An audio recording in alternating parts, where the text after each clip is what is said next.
Doctor, మా రిలేటివ్కి infection తర్వాత కిడ్నీ ఫిల్టర్స్ ఎఫెక్ట్ అయ్యాయి. 5 డేస్ అయినా ఇంకా తగ్గలేదు. నమస్తే అండి, నేను doctor Anant, nephrologist, KIMS hospital, Kurnool. Infection related glomerular nephritis అనేది చాలా కామన్ డిసీజ్.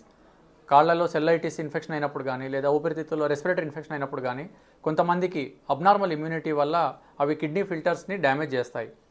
చిన్నపిల్లల్లో అయితే 1 వీక్ ఆర్ 10 డేస్లో కిడ్నీ అనేది ఫిల్టర్స్ అనేవి రికవర్ అయిపోతాయి. కానీ ఏజ్ పెరిగే కొద్దీ ఓల్డ్ ఏజ్లో రికవరీ అనేది కొంచెం స్లోగా ఉంటుంది. ఈ కిడ్నీ ఫిల్టర్స్ ఎఫెక్ట్ అవ్వడం వల్ల బాడీలో వాటర్, సాల్ట్ అక్యుములేట్ అయిపోవడం వల్ల కాళ్ళ వాపులు రావడం, ఆయాసం రావడం ఇవి ఉంటాయి.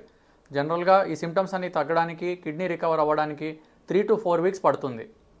ఇన్ఫెక్షన్ రిలేటెడ్ గ్లోమెరల్ నెఫ్రైటిస్ ఉన్నవాళ్ళు వాటర్ అనేది తక్కువ తీసుకోవాలి. రోజుకి 1 లీటర్ కంటే తక్కువ తీసుకోవాలి. అదేవిధంగా సాల్ట్ అనేది తగ్గించేసేయాలి.